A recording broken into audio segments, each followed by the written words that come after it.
I'm ready too, Coco. Let's go. Let's go. Why Not you looking an eye over that there? fell on the thing. Man, why we live? I don't care. You always paying attention to stuff that ain't got nothing to do with Coco. It do have something to do with us. Good afternoon, everybody. It's on you. Go ahead now. Oh, okay. Go ahead now. It's on you. No, it ain't on me. Hey, y'all. What's up? How you doing? Welcome to the Lavish and Coco podcast. Yes, we are your lunchtime luxury. Every week is going to be something different. We are your lunchtime luxury. We thank y'all for coming in, checking us out. We got an amazing show. I don't even like to call it a show. We just coming together and kicking it in and doing what we supposed to be doing. So we going to get you situated. We want to start with all the stuff related to the shooting at Michigan State. So, first of all, we want to send all our love, all our prayers, all our condolences to the families and the students and all of those things. It was a mass shooting Monday night on the campus of Michigan State University, located in Lansing, Michigan. So let me just give you some dynamics about Michigan State University. It's probably one of the largest campuses in the country. They have about a 50,000 student population, and that doesn't include staff and administrators and other people that live on campus and the people that live around that area. So let me just bring you up to date. It was a shooting. The person that was the shooter took their own life. They got a call, 911 call about 8:15 p.m. Eastern Standard Time, and said there was some shooting going on. And they dispatched all the agencies, all the state, federal, ATF, all the agencies went out. And it lasted probably till about maybe 1 o'clock this morning. So there is a ongoing investigation as to who this person was, and not who he was. They have him. He killed himself. But what was the motivation? Did he leave a letter? What was involved? All the things that were involved. He's a 43-year-old African-American man, 5'3". They did mention his stature and all of those things. But to the family and to the students, because 3 lives were lost, we just want to send all our love and our prayers and our hugs and all that stuff out to the family, to the frontliners, the people at Sparrow Hospital in Lansing, Michigan. We thank you, and we gonna keep you posted, and we want y'all to go and check out all the stuff that you need to find out all the stuff that we need you to do. Yeah, so we want y'all to stay posted, stay alert, keep up with what's going on, and for me, I have a lot of friends who have grandchildren that attend Michigan State, and they got nieces and nephews and things of that nature. So, like I said, we sending our love and prayers and all of that stuff out to the whole Michigan State family, everybody that's involved. Pray for the Spartans and all that stuff. So, moving from that, we got to talk about the Super Bowl performance and the Super Bowl within itself. So, Lavish. What's up? Since you're so loud in my ear. I need some volume on my ears. Okay, let's get it. Yay for Lavish. You know me and Lavish beef every Tuesday. He called me yesterday. He was so nice to me. Coco, I know we ain't about to sit up here and talk about our personal conversations all on the air. I want people to know. So listen, he was so nice to me on the phone. I don't know if I was nice. I was just being myself because I am always a nice individual. No, y'all know Lavish be giving me drama. But he called me. He was like, hey. I said, oh, wait a minute. I got excited when I saw his name on the phone. I said, hey. We had a really good conversation. But I knew today was coming and we would be beefing. So, Lavish, did you get a chance to check out the podcast? And we got an amazing guest who I've been fussing at on the phone. Fussing? We're going to talk about that off air. We're going to talk. We got an amazing guest because we as the people in the black community, we got some stuff to talk about. Lavish, did you see the Super Bowl? I seen some of the Super Bowl. Did you see the halftime performance? I seen the halftime performance, and then after the performance, I seen the social media remarks and replies. Okay, so first of all, what did you honestly think about Rihanna's performance at the Super Bowl? So for me, Yeah, because only for you. I look at stuff a little different. I wasn't really looking at the performance of her, to be honest with you. What was you looking I at? was looking at everything else that had to do with the audio, the lights, the set. Technical part. You were straight technical. I was looking at the stuff behind the scenes. I was looking at how she had the protection on if something happened. I was looking at that. So you think that coat had a parachute in it in case she fell off that Well, stage? she had a strap. She had a harness on. So I'm looking at how they had it set up. So I'm looking at everything during the performance as far as, when I get to that point. Right. So that was me. As far as musically, I wasn't really looking at it like that, to be honest with you. Okay. I was looking at her for maybe the first 3 minutes, but after that, my focus was just looking at the setup and the way that they were setting things up. Suspended in the air. Yes, and how they, I was looking at that. That was it. Of course, of course. And for all the people that was talking shit, here's my thing. Y'all said her performance was mediocre and all that. First of all, I challenge you to get on a stage that ain't suspended 30 feet in the air. I challenge you to just walk on the stage just regular and do what she did, number one. But number two, for them to have her suspended in the air on a translucent stage, a clear stage where you could look down and see everything, and you couldn't even really see the wires, but you knew the wires were there. But to watch her perform and do everything she had to do, and yes, she let y'all know, I am having another child, and this is what's going on. And to all y'all ussy polices that's out there talking about, well, she ain't healed from the first baby, and blah, blah, blah, and all y'all coochie cops and all y'all people that's out there. No, I guess, Miss Crystal, you can laugh. You can laugh. Okay. No, okay, so listen. I know we brought you here professionally, but personally, did you see the performance? I didn't see all of it. I was actually walking into a restaurant and I caught probably the last couple of minutes. So What did you think? I actually enjoyed it. I'm a Rihanna fan. I am too. She did her thing. I mean, Thank then to later find out she's doing what she did while she's expecting. all being pregnant. And listen, ninjas, all y'all ninjas. Let's be clear. Rihanna a billionaire. She is. That's what it be. She's done very well for herself. A young lady from Barbados. Her father is from Barbados. Her mother is Guyanese. I know the whole backstory. But I've watched her from the time she started to now. She a billionaire. She ain't never got to do another concert again. Yes, she is pregnant with her second child. Her first child is 9 months old. White women do it all the time. Sometimes when they go back for their 6-week checkup, they be 6 weeks pregnant. So stop it. Let that woman live. Mm-hmm. Quit being the coochie cop, because it's hood twins all in the neighborhood. I was gonna say, I know quite a few. Come on now, we grew up. Listen, they back to back. Back to back. 11 months apart. So stop. All right, I'm through. Lavish. Yes, up. Okay. I'm here. Okay, so listen, y'all, and we gonna be serious, because in the black community, we got a lot of questions. So we bought a personal friend of ours in, her name is Crystal Woods. She is an life insurance and health insurance broker. And Crystal and I have had this conversation off and on for how many years, Crystal? I've been doing it for 10, so probably close to a decade. So yeah. I just don't like, and I'm a pick and choose my word. No, I'm not. When we in the black community, no matter how we live, we should not have to die, and it's all a mess. We should not have to die and sell fish dinners and chicken dinners, and we shouldn't have to do GoFundMe's and all of those things. And I hear the stories, and people say the same thing all the time. Insurance costs so much. People don't want to get insurance on their children. They say you burning bread and all of that. So, Crystal, we need you to help us understand that.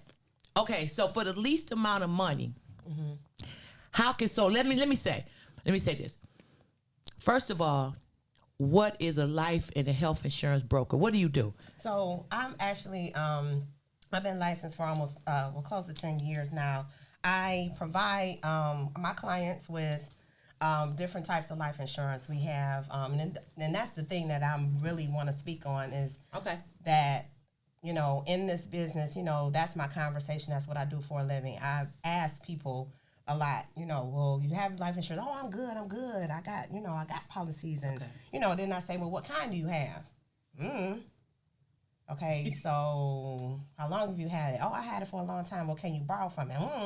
Is it term? And that's the part where it gets scary. We purchase it, then we don't know what kind we have. That's not good. Because, again, whole life insurance is permanent. So anytime you hear somebody say whole life insurance, that means it's literally covering you your whole life. Meaning even if you live to be 160 years old, because we are living beyond the age of 100. That's common now with technology and everything. That policy is a solid policy that's going to take, you know, it's still valid. And it's still going to be active even beyond the age of 100. Whereas a term policy, which is what most people gravitate to because it costs less, significantly less than a whole life policy. So term life policies are still good, because those are the ones where you can get $100,000, $200,000, $300,000, $500,000, and you're paying a very minimal payment. But it's because that policy is either for 10 years, it's for 15 years, it's a 20-year, or it's a 30-year. It does not go beyond 30 years of coverage. You do not get your money back if in the event that you outlive that policy. It's just like car insurance. You didn't use it, it's gone. So wait a minute. Wait, hold on, y'all. Hold on. Listen, y'all listen to the Lavish and Coco podcast. We need y'all to like us and share us, and definitely share us with some of your friends, because this is information that we don't know. Lavish, did you know that? No, I didn't know that. I've heard different things, what she said. Right. I heard that, but I didn't hear that until like after the fact. Right. Where people, they are like at a loss because they say, yeah, we got insurance and everything is so-and-so and supposed to be what it's supposed to be. And then when you go to make funeral arrangements, you're like hit at the last moment because you didn't know. And you're like, well, he had this policy and he was still even paying for it, or we thought into this, but after he reached a certain, or he or she or them, they reach a certain age, you find out that they're not covered anymore. So I have heard, but I didn't go deep into it. But but what she said, I have heard. And it's funny, and it's not funny.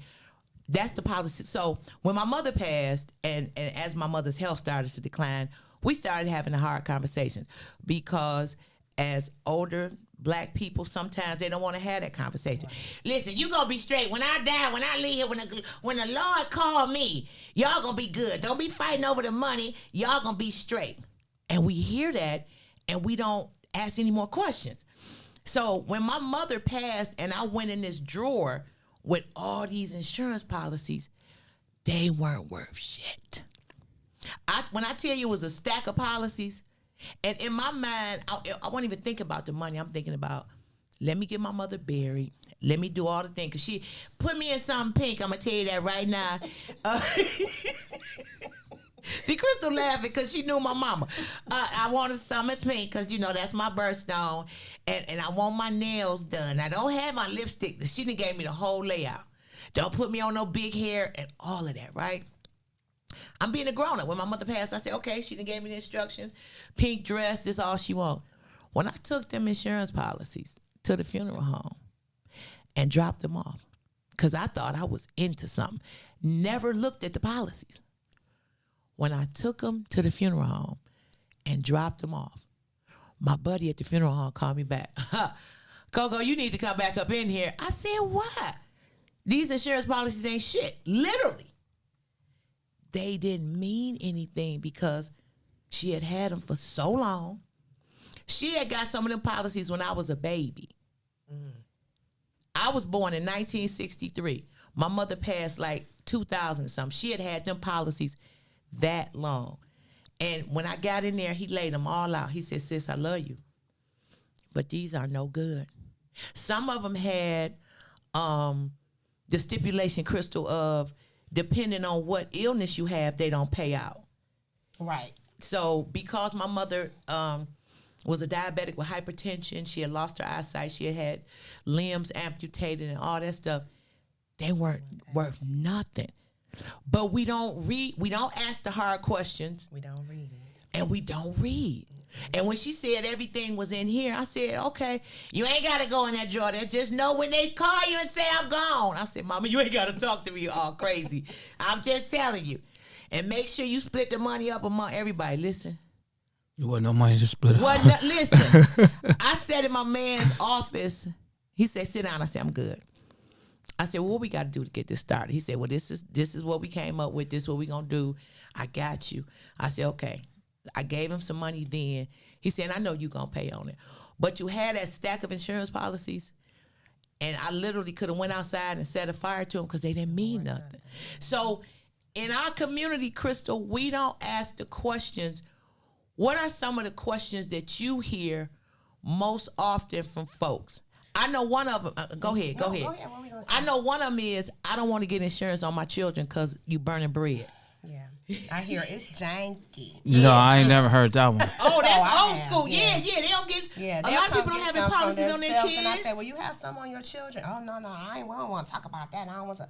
Okay, well, sweetheart, yeah, I want you to outlive your children, but guess what? In this society these days we living in, the likelihood of that happening, it's the world we living in. Yeah. So how dare you not have a policy on your kids, like, or even your grandchildren? I tell people too, stop.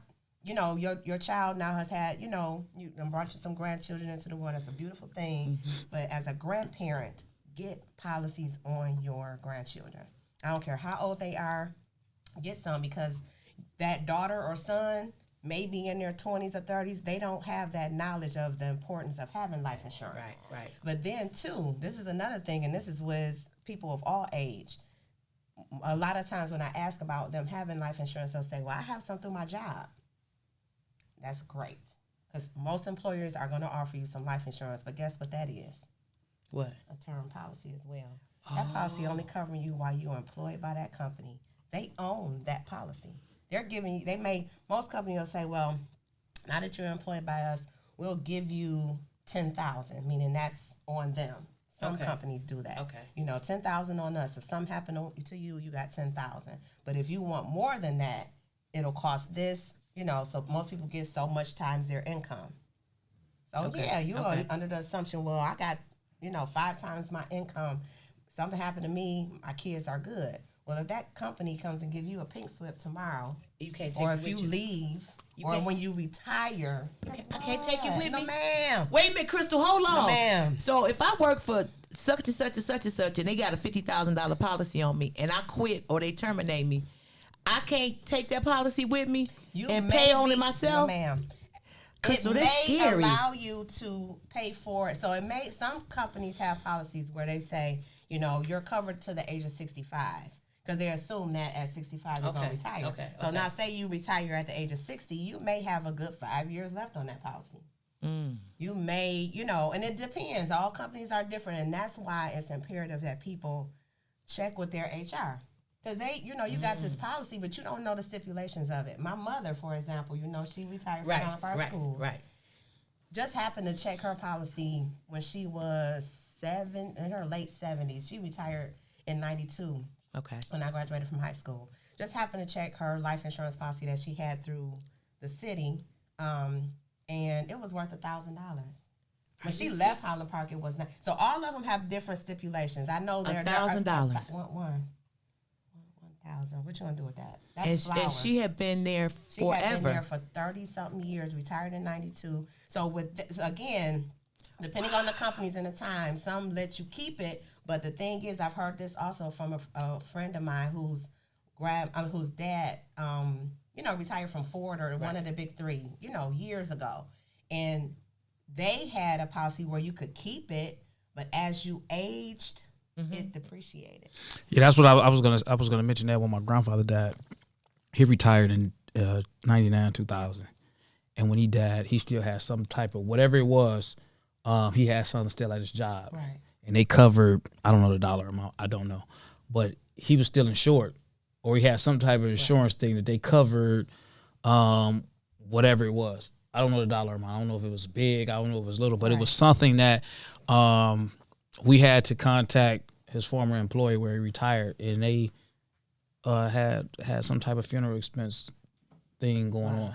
I don't know what it was though. Right. But right. I know that he ain't worked in over 20-something years. Right, but he still has And, something. and he active. has something, from the place. Right, from the and plant. again, it all varies because again, your employer is the one who's going to make that decision as far as to what carrier they're going to use and what their employees are, have access to. But 9 times out of 10, it's a policy that is ending when you leave there. They may allow you, like I said, to keep it for so long, but again, it's not going to be whole life.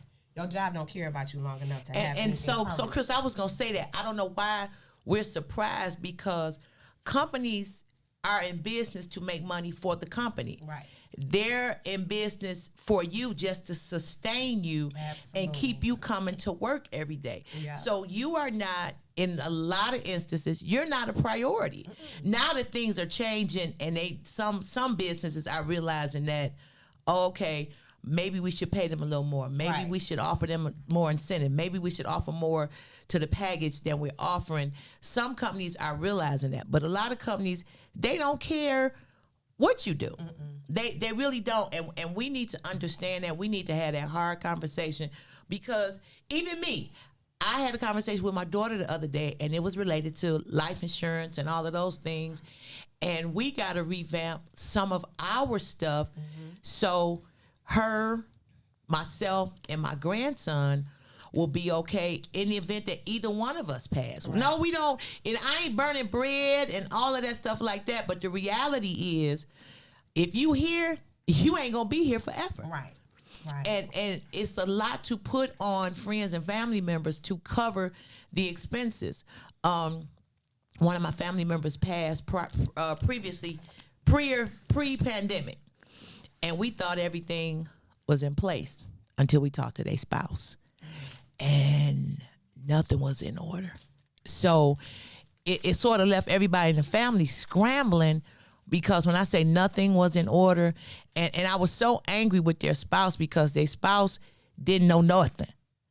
Well, they took care of all of that, and they did all of that. I said, no, here we are at this point, and they got to be buried. And we just can't, you just can't do, even if it's the most basic burial, whatever, it's still expensive. Yes. It's still a casket. It's still got to get to the plot and all that stuff like that. So I need, and we're going to give all your information out. We're going to give it out a couple times, because I want people to contact you, because I want us to get insurance for ourselves and our children. You ain't got to get enough insurance that if somebody passed, you can go buy a Lamborghini and all of that. But because you know how we do. That's the first thing I hear too when I ask about life insurance. People say, "Well, ain't nobody getting rich off of me," and I'm thinking, "You not gonna be here." Hey, why is that your concern? First of all, and that's why. Again, programmed to say things like that, and that's where we fall when it comes to generational wealth. Because why would you not want your grandkid? I mean, and I'm not saying somebody should get rich, but the whole thing is leave a legacy. And in other cultures, they listen, and I ain't just saying this because I'm saying this, but I have friends that are not, they don't look like me, but when they parents and stuff pass. Oh yeah, it's Coco, listen, yeah, mom's left us $250,000 a piece, and it's blah blah blah. Even if you set it up where the child don't get it till they're 18 years old, you could set it up like that. Yep. You could set it up where when they get 18, then they'll get it. But we got to do better. So Crystal, listen, you got to give out your number. Her name is Crystal Woods. Lavish, can you put this in the thing, sir? Can you type her number in? I cannot at the moment. Okay, well, you know what? And I got so we my just number, need you to give out the number, right. But you got to give it out slow 3 times because folks be moving slow. Okay. So the number is area code 313-414-8736. Again, that's area code 313-414-8736. Got to do it one more time. Got to do it one more time. Mm-hmm. Area code 313-414-8736. And we're gonna put it in. We're gonna put it in the chat. We're gonna put it in there in the comments, so you'll be able to go back and reference this. Our amazing technical genius Lavish is gonna put it in. because we want y'all to have the information. Set up an appointment and sit down and have a conversation with your family. Because listen, we ain't supposed to live bad and die bad too. We can't live a rough life and then when we leave here, it's still a struggle and we still struggling and it's the same fight and all of that stuff like that. We have to do better. Yes. We gotta come on, y'all. And I know the story is different for a lot of people, but we just gotta do better. So Crystal, listen, health insurance. Right. Now listen, I'm gonna tell you my story with health insurance. So when I left the gazillion-dollar company that I was working for, I had great health insurance. And, you know, health insurance has changed over the last 900 years. You used to have some of the best insurance in the world. You ain't had no co-pays. You could get teeth, ass, glasses. You get all that, huh, Coco? Yeah, listen, you get tongues, titties, teeth, ass, glasses, and Crystal, all you had to do was show up with that little paper insurance card that your parents gave you and give it, and it would be toe up on the end, baby. I ain't gonna even mention the company, but it was the premium insurance. Like if I was dating a guy and he said he had that blue insurance, I was like, oh baby, you a keeper. You could get ass, titties, teeth, 2 tires, or oil change. You could get everything, and it wasn't deductible. Then they started adding, well, if you get this, it's a deductible, and it went up more and more. So I had great health insurance, great health insurance, and my deductibles were nominal. Wasn't a lot of money. When the company decided that they didn't need me no more in 2018, it's like, listen, you cool, but we gonna let you go. Let me tell y'all something. I held the insurance because I had a decent severance package, and I held my insurance for my health insurance for about 6 months. Baby, it was a company reached out to me, Cobra. That's the name of the company. And I know why they call it Cobra, too, because they be stinging your ass. Baby, when I tell you that bite, they reached out to me and they said, well, you're able to, and I'm doing a woman's voice. Listen, Miss Walton, listen, you're able to maintain. And you could tell they slack jaw, they jaw be dropping. Listen, you're able to maintain your insurance, but your monthly fee is going to be $1,000. I say, wait, what? What you, $1,000? So I was paying like $300 something a month when I was working, but now y'all want $1,000? Mm-hmm. I said, well, listen, because I figure if you ask me for $1,000, I feel like we on a first name basis. Like all that miss and my number, agent number 47352. No, you just asked me for $1,000. You asked me for $12,000 a year. That's what you just asked me for. I said, well, listen, what do I get? She said, well, your previous policy, you had so and you had this and you'll still have your dental and your eyeglass and whatever. But, you know, if you have to go into an emergency room, you have a $500 deductible. What? Wait a minute. I said, what do emergency mean? Well, if you have, because I need clarity. Yeah, I needed some. Listen, Jan, number 3457224. I need to understand. Yes, I need to know. She said, well, if you have to go into an emergency room, you have a $500 deductible. And then depending on, you may have to pay. I say, so I got to pay for an ambulance. And I might as well just get in the Uber and just tell the Uber to run the lights and I pay the ticket. But it is so much money that goes into health insurance. So, Crystal, as a health and life insurance broker, if I come to you and say, this is my budget. Right. You then take that, and how does that work? Okay, well, there's different types of health insurance products. So I don't necessarily do your Blue Cross, your Blue Shield, and Aetna, and whomever your major health insurance carriers are through your employer. Okay. I don't do that part, but the part that I do is really based upon living benefits that you can use to supplement what you already have. Okay. So for instance, the company that I mainly do those type of products with is called Colonial Life.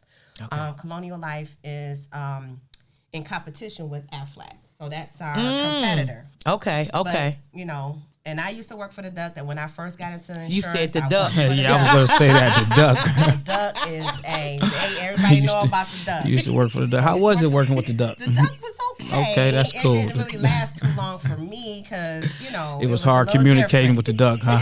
Duck to human communication. Yeah, it was a little different. So I stayed and did that but that's where I got the knowledge of even just being an insurance agent. Because if somebody would have told me over 10 years ago, Kristen, you would be selling insurance, I would have laughed from the gut because it sounded so boring. Like, who wants to sit in the office? And it's the complete opposite. Right, I don't do any of that. But my focus, and now that I know why, and I know that it was my calling that God sent me that way, because I've been in sales forever. Yeah. Since I first had my first job at Merry-Go-Round, Western Michigan, at Merry-Go-Round. And from that point on, I was in sales. I've sold cars. I've sold carpet for Empire Today. Stop. Carpet and blinds. Yeah, I was coming in, measuring. Okay. I cannot imagine. No, I can't. Killing them, no. Did that. I done sold phones. I done sold clothes. All of that, except for houses, homes, and work. That's next. Didn't do that. Probably. That's next. But but I'm passionate about what I do. I don't, do anything as far as servicing for a company that that I don't believe in. If I want buy products from that company, and that went from even when I was working in retail. If it wasn't something that I would put on my back, how am I gonna sell it to a client? Because it doesn't come out. Right. Cars, same thing. It was certain dealerships that wanted me to come. I'm like, I don't really care for those type of vehicles, so no, thank you. Right, and I don't like how y'all move. Right. So, and that's important to me. But, so again, even with the life insurance companies that I'm contracted with, they are companies that are reputable companies. They, have, great ratings on the Better Business Bureau, A+ and everything like that. They've been around for 80 plus years, most of them. So even same thing with Colonial, they've been around way longer than Aflac has. But Aflac spends $1 billion a year on advertising. Yep. So, when you hear Colonial Life, people are like, oh, Colonial Penn. No, that's for seniors. Colonial Life is a company that actually allows your employer to give you some supplemental benefits. So, for instance, So wait a minute, hold on, because I'm thinking here. So hold that thought. Okay. So for the short-term disability, right? Like if I go and say, I don't know, Lavish decide to go in and get hair implants. What? I mean, why you gotta pick me? Look, he got a good hairline. I know, but that's today. That's today. That's but silky. if he this is like some silk. You can't buy this. that's like a Bouvier. So if he decides. This is some silky stuff right here. Listen, so if Lavish decided to go in and get some hair implants, and you ain't got to get hair on your head, you get on your chest. So he decided to go in and get some hair put on his chest. On my chest. And he needs some time off. I'm trying to get rid of hair. You talking about get some hair implants. Oh, well, I'm just saying. What about hair laser removal? Well, okay, you get the laser removal and you need a couple of days or a week or so or a couple of weeks off. Mm-hmm. You get short-term disability and they will cover and supplement. Right, Crystal? Correct. Yes. Yep. That's protecting your paycheck while you're off on medical leave. Now, again, it does have to be for, we're being silly. It does have to be for something that's, that your doctor is saying, okay, she has to have this procedure done, or you broke your foot, while you were coming out the house, whatever. So yes, that's short-term disability.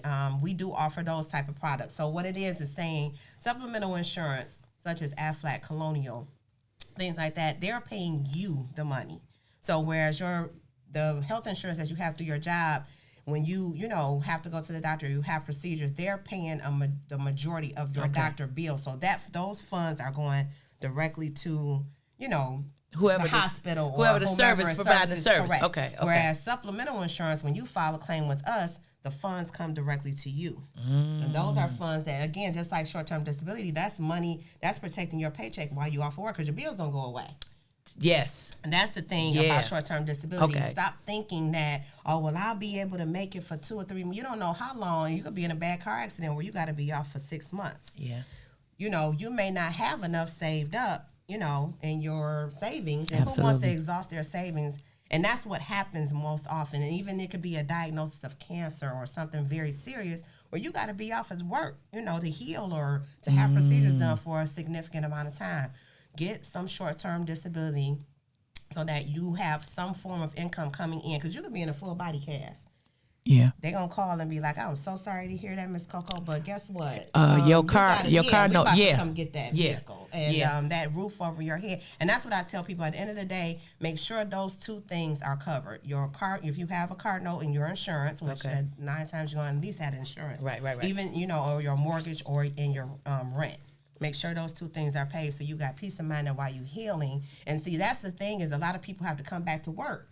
When they don't have, because they're running out of funds, your body ain't even healed properly, but you back at work, and that's why you hobbling around and looking, And we don't really think about that because, once again, it goes back to we have a false sense of commitment to the people that we work for sometimes. Right.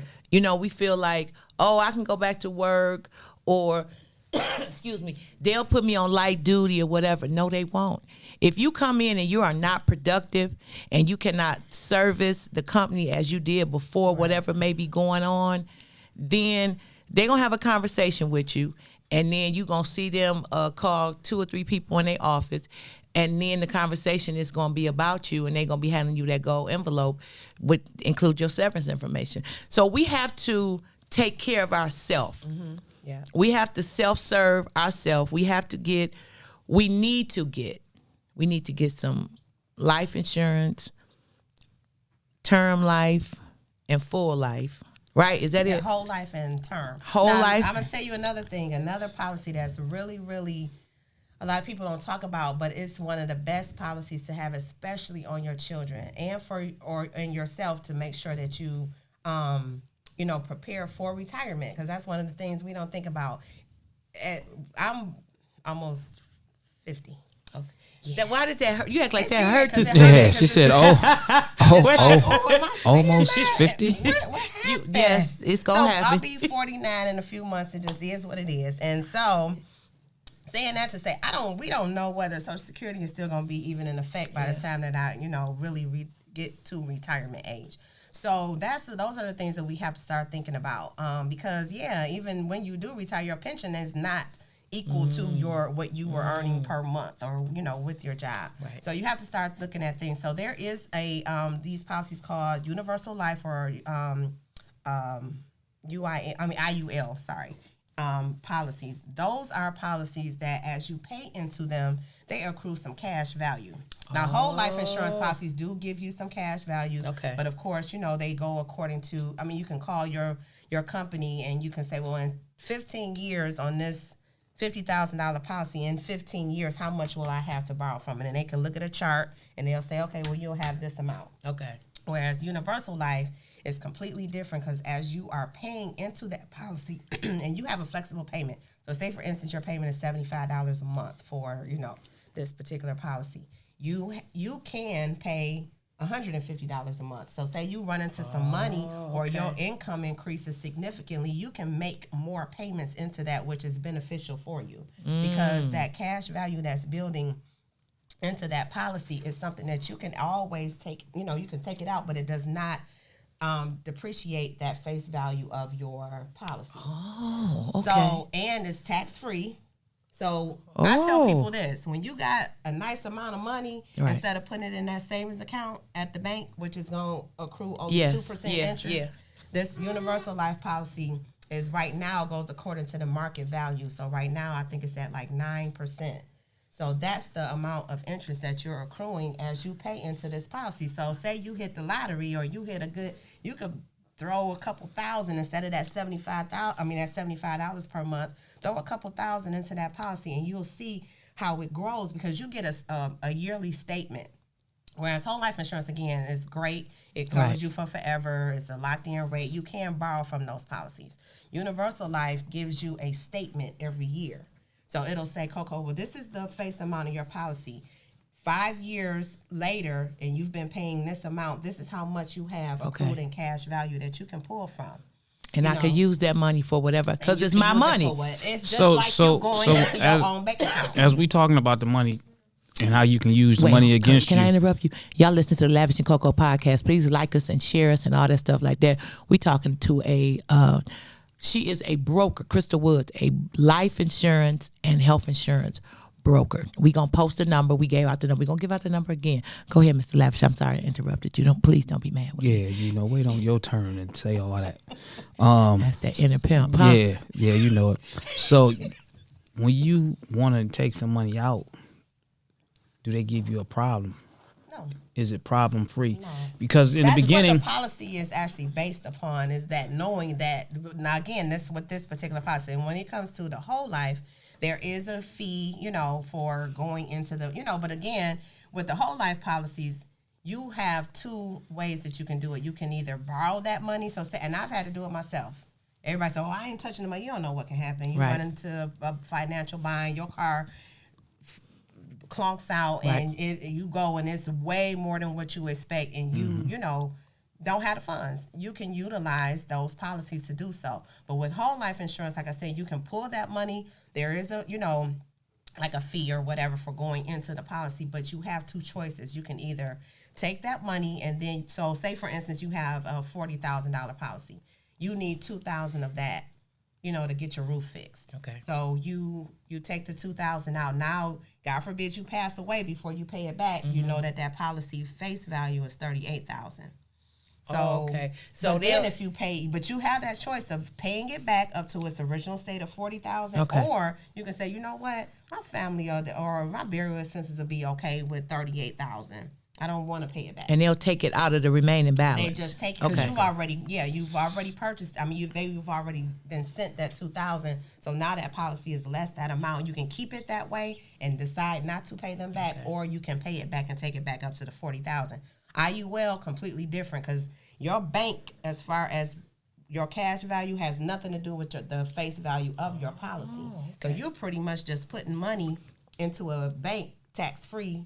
You know, it's nothing that you have to claim or anything, but those are funds, and they work beautifully for children because if you're getting that policy while they're young, by the time that they're either at college age or in their late 20s when they're ready to get married or buy a house and everything, and people scrambling trying to figure out, or college debt, you can pull that money from those policies and take care of that. And I'm gonna tell you, you know who does that. Okay. Because we need to know, and listen, with money, we don't know sometimes situations, like you said, Crystal, situations do occur.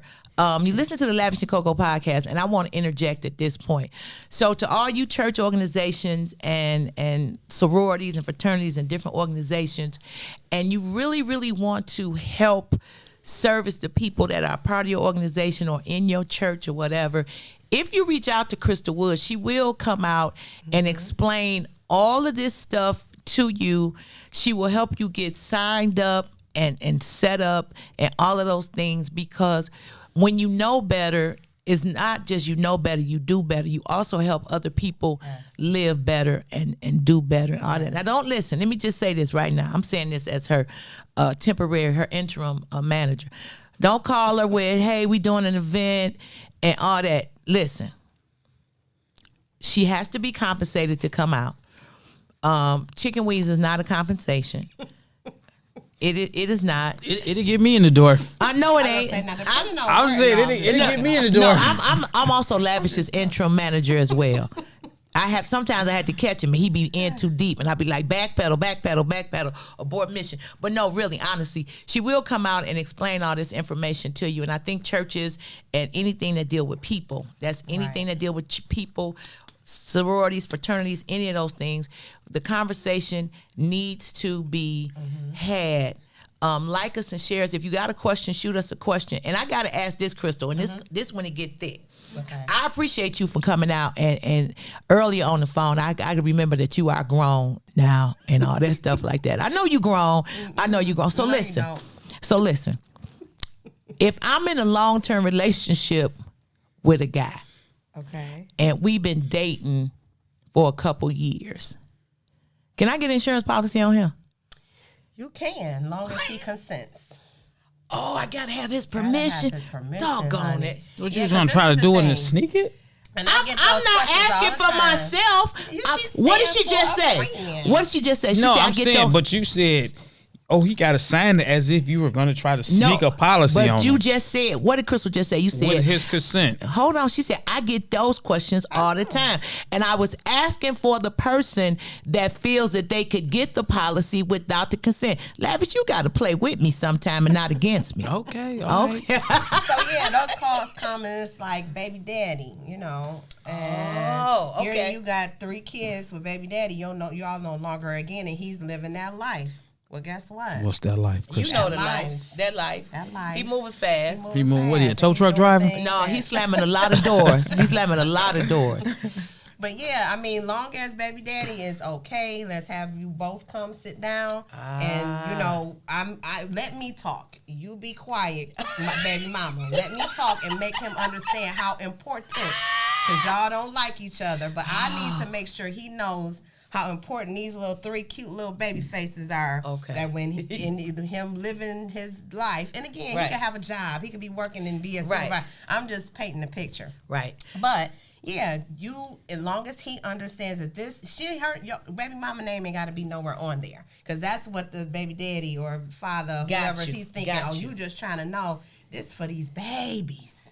Make sure these babies are okay. Got you. In the event something happened to you, because something gonna happen to you. And it works on. Wow, so something's gonna happen hold on, Lavish. It works on both sides. For the guy who has a baby mama and all of those things, he needs to make sure that those children are covered. Now this the part that gets interesting, because for some reason, and I've seen it more often than not, when something happens to either partner, let me say that, and the mama or the sisters in it, oh, you got a policy on my sister, or you got a policy on my brother, you just trying to come up. No, these are children that are involved. They are still, listen, no matter what happens, if either person leaves us, these children still have to be taken care of. We need to get away from that. Because I don't care if you don't like me. Right. I don't give a damn if you don't ever speak to me. We still got a child together. This child ain't going to evaporate if something happened to you, Negro. Exactly. Right. And as much as you're doing now, I mean, I know like somebody that tapped in when we got to that subject, didn't they? They didn't. But this is something I want to ask too. When you talk about policies on a mate, boyfriend, husband, you have this policy. Something happens to that individual, should you be obligated to have to give anybody anything from your policy? Did you see the look on Crystal's face? She looked like, hell no. Can I say hell no? I just, because I go back. Okay, loud mouth, quiet down. Quiet down, loudness. He think he always the boss. So I go back to what Coco said. Oh, you got a policy, you trying to come up, you trying to do that. And people have in their mind that because you had a policy and they know that you are getting something in return, that they should be getting something in return. You might, listen, depending on the circumstances, mama or grandmama, you might not even know that I had a policy on your son. Okay. Because it ain't your business. Because I don't have these kids with you, I had these kids with your son. Right. And that ain't being sneaky, because guess what, mama? You ain't finna really, unless it's stipulated in the policy that you had on your son, unless it say these kids get this, you ain't finna tell me how much the policy was for the kids. Especially if I'm paying for it. Okay. Or even if he's paying for it and I'm his spouse or his significant other, fiance, and he has the policy and the beneficiary is me. And that a lot of time, okay, I'm gonna say this too. Men and women, make sure you're checking on your beneficiaries for policies that you got 10, 15, 20, 25, 30 years ago. Because guess what? Come on, that relationship with whomever you had on there 30 years ago may not still be valid. But guess what? To an insurance company, if something happened to you, they're going to say, oh, her baby daddy from that second child, she already on the 7th now. But the second child, she was in love with him then, and she put him on there. So they got to get the money. In the picture, he's going to get that money.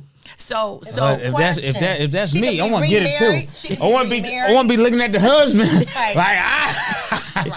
So that's my question. So wait. Check on your beneficiaries from policies that because again, I've seen it where husbands have remarried, and that wife, the new wife, ain't on them no insurance policy. He didn't take the time to look at all of change these, especially it. like when you working at a plant, you got companies and all of this money, all kind of money coming out your checks, or different companies.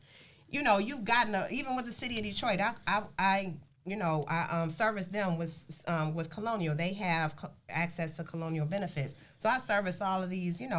The police, the animal control, everybody for City of Detroit, Greektown Casino, UAW workers, postal workers. Y'all, all of y'all can get this insurance. So call me, please, because y'all you need it. So wait a minute. So let me get this right. So if I got a policy from 20 years ago with somebody that I was in a relationship with, and I don't change it, and something happened to me, that person get that policy. They are gonna go according to that beneficiary. So if they have moved on and transition, then who gets it? If they got a... If you have no contingent beneficiary on your policies, and that's what I tell people, because run that pad, break it down. You have. So I can't write a policy without you putting on, and that's another sad part is I run into people who, when I say, okay, well, who is going to be your beneficiary, and they ponder. Because they may not have any family. They may not trust anybody enough you gotta call me. Take care of. No, Lavish. No. Have them call me. No. And that's when I'm like, it got to be a close friend of yours, a cousin, a neighbor, I know a guy named Lavish. Right. And I'm looking like, and again, it's unfortunate, but even with that, or even if you have somebody and they'll say, oh, my mom or my sister. And I say, okay, well, God forbid something happens to sis or something happens to mom. Right. Who then is going to be a contingent person? Okay. Because again, and then I hate to paint that picture because people say, well, my sister, she only 12. Okay, but if you and your sister pass away together, because it can happen, car accident, fire, whatever. Right. In the world we living in, these people coming in to wherever you are and shooting up the place. Yeah. So, grocery stores, schools, malls, you name it. So you have to think like that. It's unfortunate. But I always make sure that my clients put a contingent person, meaning if that person passes away, then it'll automatically go to whomever else. Okay. Second. So let's break it down as far as the beneficiary dies. Okay. The beneficiary dies. He dies. Mm-hmm. Then you die. Right. Then it goes. You go to the estate. Now, what is the estate? How is that set up? I don't know that part. Okay. It just it goes to a state or the state of Michigan. No, it goes to the state of Michigan. It goes to the okay. You were saying the state. The state, not Michigan state gets those funds because they can't say, oh well, or whatever state you in. Right. They can't get involved in that. So now. Nobody benefits from that money. There is no beneficiary. No court. So you can put as many people on there now. You don't necessarily just have to choose one. So the thing too, you may say, well, I have, with me, I don't have any children. So my sisters or, my god kids are my beneficiaries, So I can split between my two god kids, because again, one may and one, whatever. Or, you can put, as many on there. So the likelihood of everybody, it can happen, but you know what I'm saying? You can put multiple people. It's not like you have to choose one for each. Wow. Okay. Yeah, I thought you were saying estate because I was going into how, and it could be an ongoing conversation because now you talk about the whole probate stuff. Right. How does, the probate, because I know when my grandfather passed, he had pretty much everything set up because he didn't want anybody in the family to go through it wasn't no fighting going to happen. Because our family is just not like that with finances. But he didn't want anything to hinder the family from moving forward. Okay. And before he died, he had set up and added people to his bank accounts. Wow. He already had deeds and stuff set. So it was pretty much the transition would be problem free. Yep. They don't have to be bothered. My grandfather didn't want nobody in his business. Okay. So as long as he had everything set up where he didn't have to worry about outsiders getting in his business, getting into anything. Man. Very smart. So everything was pretty much straightforward. And that's another thing that you mentioned that I really recommend that people do as well, because on your bank account you can put a beneficiary. Yeah. So the thing is a lot of people, and I used to sell insurance through different credit unions. And people, I would see families come in there and they'd be sitting, and I would approach them thinking they were members to sell them the products that I sold. And they would say, oh, no, I'm not a member. My mom passed, and I'm here to, get some money or, get the money from her account so I can take care of her final expenses. They go in the back and they leave out in tears. Because nobody was on there as a beneficiary. That person went in and just, I want a bank account, and put the money in there and kept it moving, because they don't make you put a beneficiary on there. When they don't do that, that's where probate comes into play. We have to. And no. This is what I'm saying. We really need to ask those questions when we because once again, the bank is not in business to make money for you at all. So, Crystal, we really have to ask the questions like, okay, I'm gonna put a beneficiary on here. In the event something happens to me, this person is my daughter, and they could come in and get them to this account. And another thing I want to piggyback off of, because again, when I was talking about the supplemental health insurance, which is huge, and a lot of people, especially our community, have no idea that these products are available. We have cancer policies. Wait a minute. Girl. Hold on. Yes. Okay, so let's talk about that. Cancer policies are for in the event that you are ever diagnosed with cancer. There are companies out here that will give you cash. Wow. Colonial gives you up to $10,000. A couple of the other companies that I work for, I think you can get up to $50,000. So that means literally, and people say, well, what's the catch? There is no catch. Now, of course, you can't already have cancer or have certain health issues. You have to be, healthy. Newly diagnosed. I have these policies, so I'm not just trying to talk about them because I have these policies. And I run into a lot of people when I'm talking about it, and they say, well, I ain't gonna worry about that. Cancer don't run in my family. Guess what, boo-boo? Cancer don't have to run in your family. Cancer, now the statistics are that 1 in 4 people.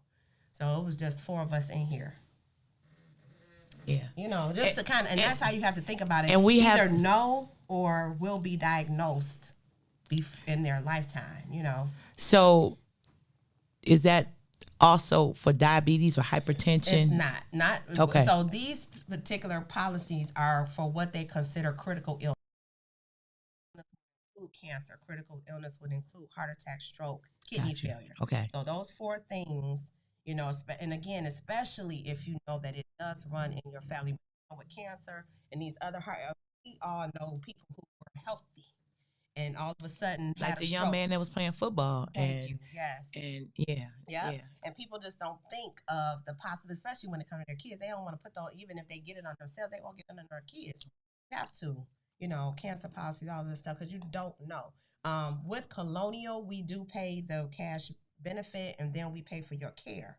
So as far as you being hospitalized, that's $150 a day. If you exceed 30 days of being in a hospital, it shoots up to $300 a day.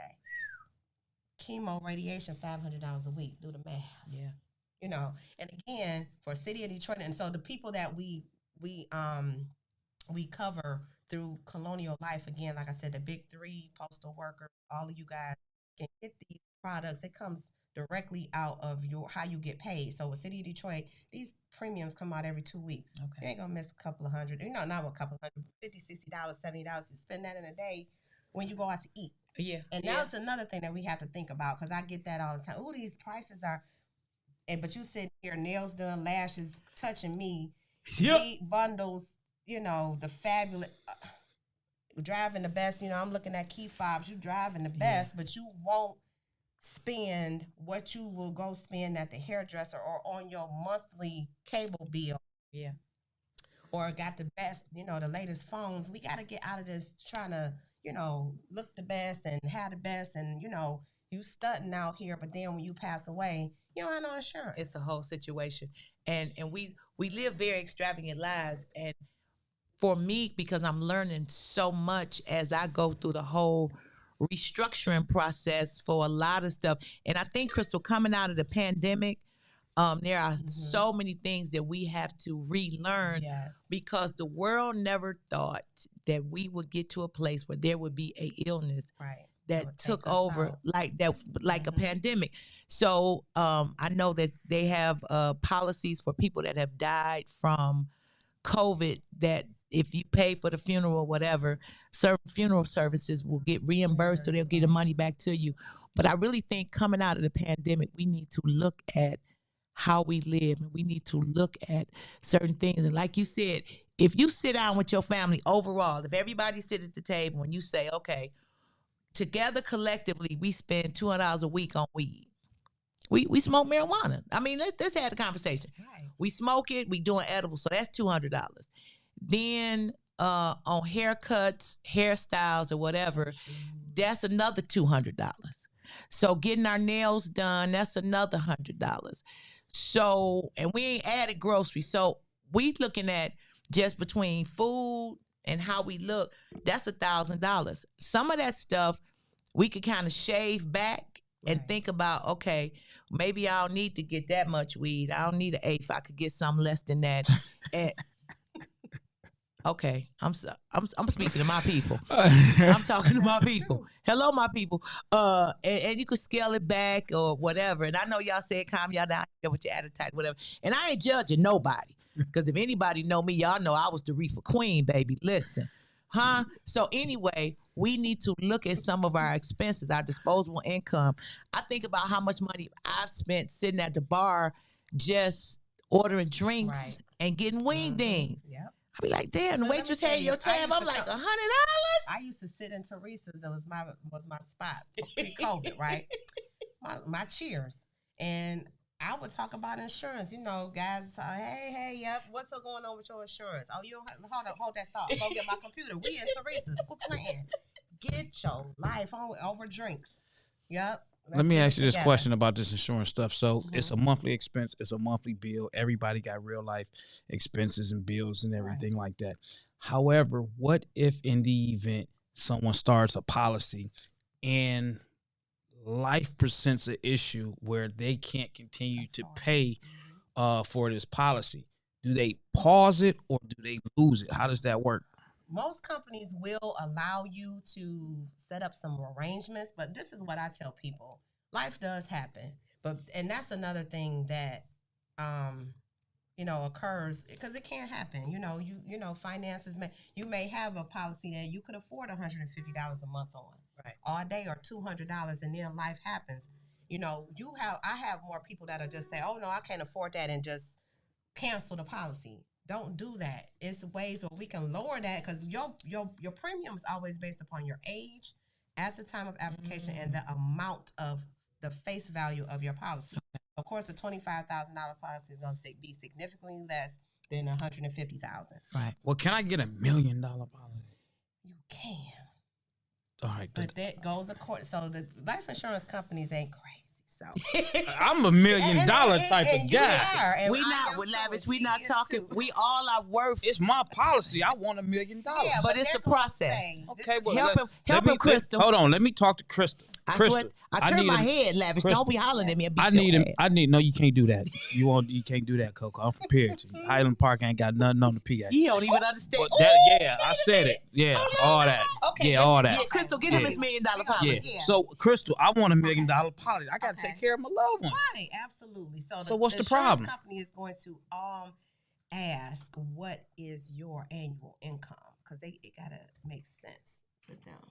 So it's only, and not because they're saying he ain't worth no, they're saying it gotta make sense to because there's so much fraud and those type of things that go on with life insurance companies. You run across somebody who has really somebody who has $1 million policy should at least be living a lifestyle of a millionaire. I mean, it's millionaires, and I say this, outside of just talking trash. Right. Keep in mind, in today's world, we see more millionaires that are actual millionaires in the streets, right, out there that do not portray themselves as millionaires. Right. And if I wanted a life insurance policy and I cannot show my income, can't get it. Because you do got I mean, millionaires we know that. out there. Yeah, Right. yeah. But to an And you insurance got company, people- they ain't thinking about They all have that. Okay. because they have to prove, they have to legitimize And, what they're doing. I'm only asking that because you Right. might get someone like me that feels as long as I'm able to pay the premium, then you as should long as get I'm it. able And to I pay feel the whatever the same cost way. is, I then feel I the should same get way. it. Yeah. But then you got people, like I said, you got people for tax purposes, for tax reasons. You got people that have cash businesses. Right. And they don't ever want their income to reach a certain level on paper. Yeah. Right. But And you got all these different, variables with life.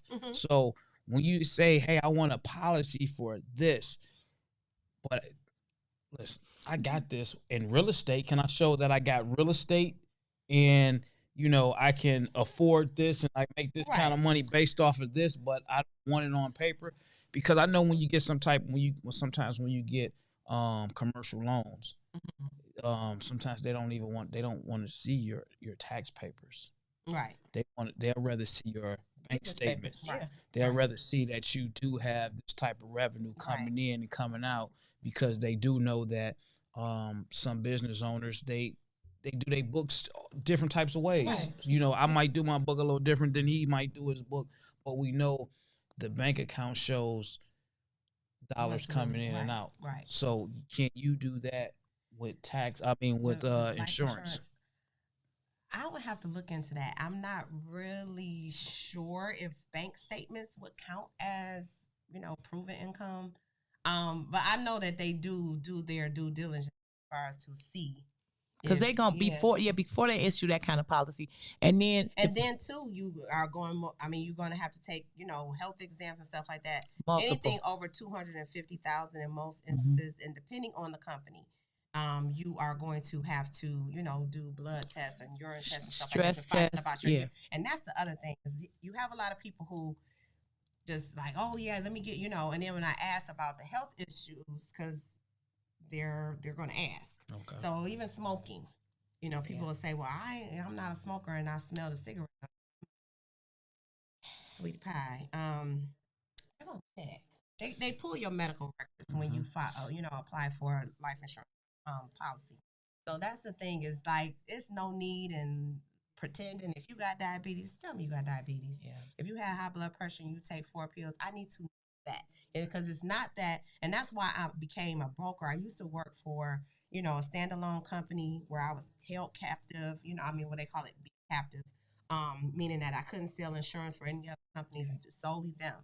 And what turned me off about them is I was working in credit union. So I was at One Detroit, which is in Highland Park. That was one of the locations that I would go to. One Detroit is Black owned also, and I've been a member there so probably since I started selling insurance.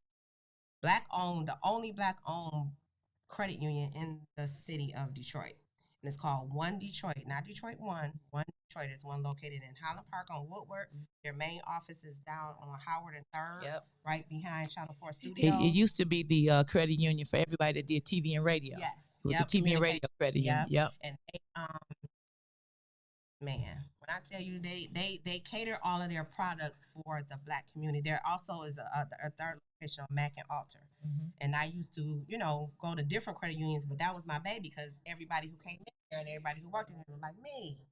And I was selling these same products, and I would be like, hey, come here. You got some insurance. As long as you were a member, you could get these products. But the one thing that I didn't like about that particular company when I worked for them was that people who were on Social Security could not get any life insurance. Oh, now why is that? Now that was from them. That was them. Okay. Yeah, and that's what made me kind of like that. I just don't think that that's fair because people will be like, "What you mean I can't?" I'll be like, my check come in here, once a month on the such and such. Y'all can take that payment right out." Which should be okay. And you healthy, long as you can answer these questions on this computer screen, you should be able to get this policy. But that particular company, for whatever reason, I still don't understand why. Because now that I became independent, all of the companies that I work for, and I do life insurance policy, they don't ask about whether or not you're on Social Security. They don't care where your money, your funds are coming from. So you're setting that up so that this payment comes directly out of your bank account. That's all I need to know is your routing number and your account number. And what date you want this, payment to come. So, Crystal, this is my last question.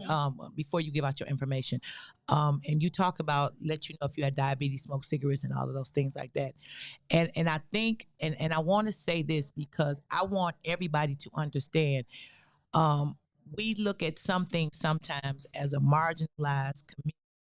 So for people that have HIV, because they don't call it AIDS anymore, it's advanced stage HIV, we also will look into a policy because they have insurance companies that specifically have policies for people that have HIV and have certain health issues or whatever. So don't think because of your pre-existing illness that you can't get health insurance, because we need health insurance.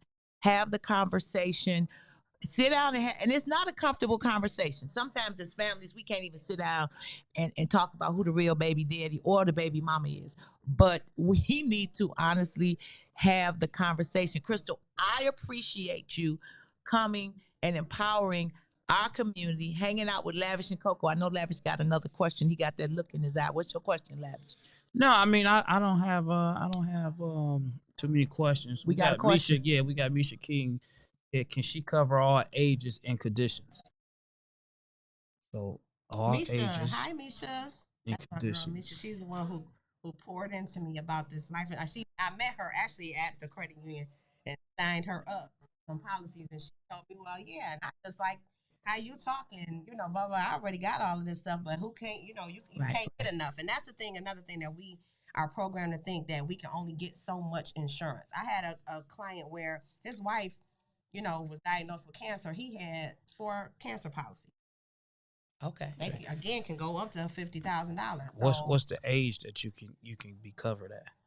For most of the youngest, cancer, the youngest to 70 for cancer policies and those type of critical illness policies.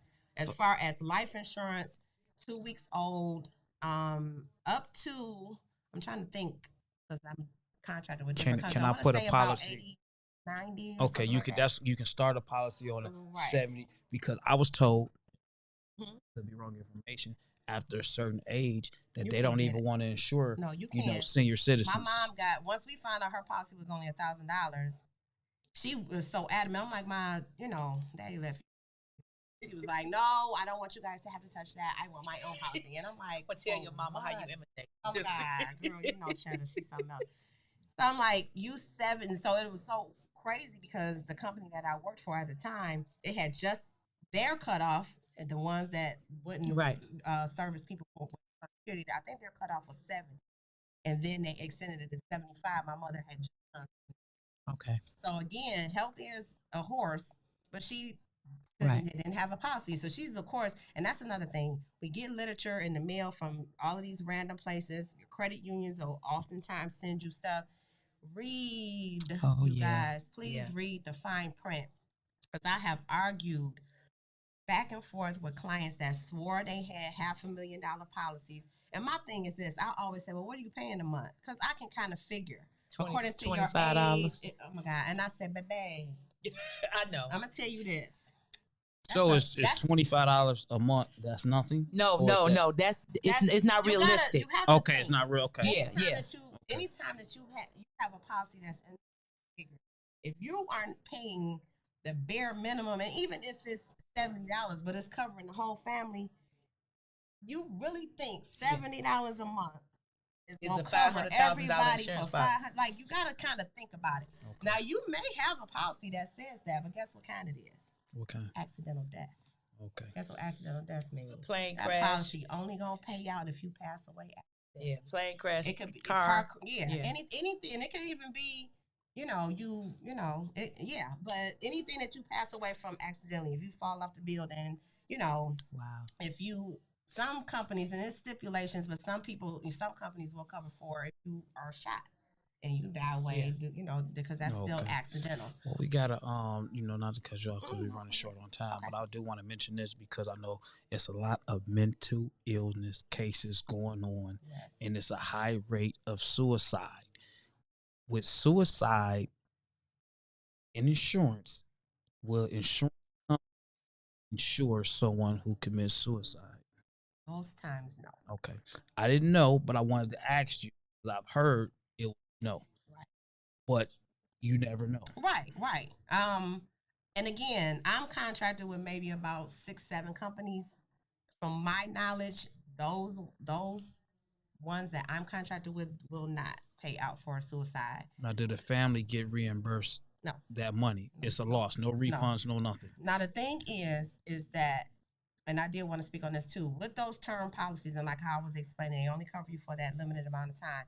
You do have a few companies, and I'm contracted with 2, that have what they call ROP on those term policies, where that's called return of premium, which means that if you outlive that 20-year policy, if you outlive that 30-year policy, you will get all of your funds back, all of your premiums come back. So you really you got to ask the hard questions, and you got to ask the questions if somebody in your family terminates their life and kill themselves, take their own life, it's not complete suicide.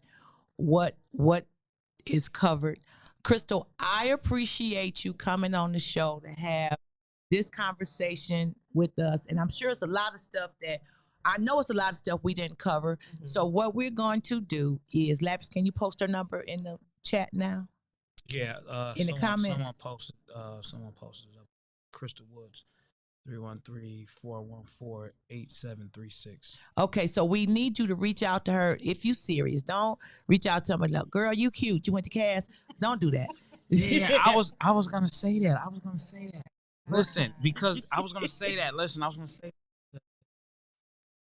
Don't come to my podcast with no cash tech. Listen, you can come whatever you want. You from Highland Park. You can come do that. Don't do that. Highland Park in the building, nigga. What? Hold on, say that. Hold on. Let me add that sound effect. What?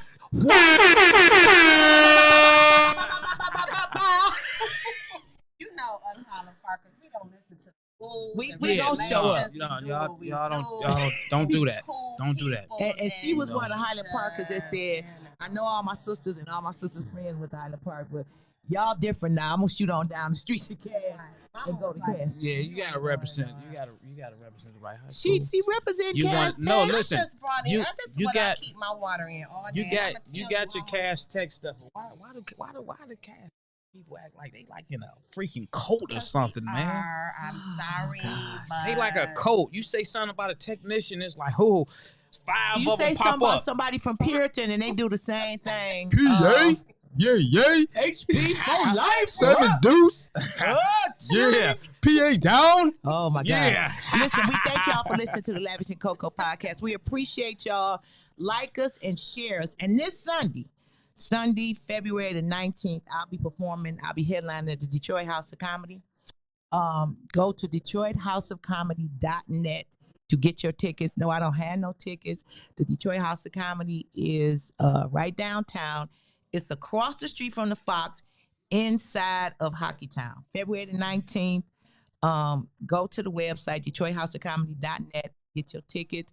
Y'all come on out. Listen, if the show says start at 7, this is a club. If it says 7, at 7 o'clock, it's going to start. So I need y'all to come on out. Y'all tell me, Coco, you don't never tell people where you going to be. Well, I'm going to be at the Detroit House of Comedy this Sunday. Come on out. It's right down on Woodward, inside of Hockeytown. Crystal, we love you. We thank you for coming out. I take back all the fussing I did on the phone. No, I don't. Yes, I do. No, we got to talk about that. We got to fuss about it when the cameras go off. We got to fuss about it. Yes, sir. We got to fuss about it. You know, shouts out to all of the people that's on Instagram, because I'm streaming live on Instagram right now. So shout out to those people that's watching us. It's only 4. But that's okay. Listen, it starts with 4 and it ends with an infinite amount Lori, of people. what's up, man? Before we leave, we want y'all to really, really keep y'all Michigan State University located in Lansing, Michigan. Keep them in your thoughts and your prayers.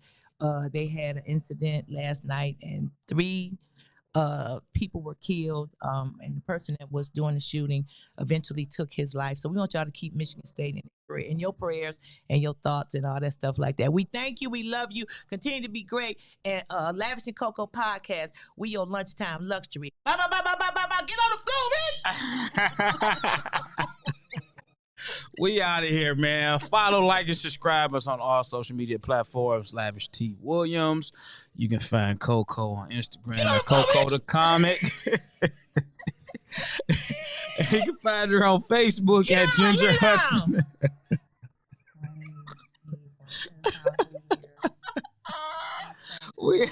We out of here, man. We have fun. We'll check y'all out next week. Thank you guys for giving me the opportunity. I appreciate it. That's our clap. That's our clap. Yeah.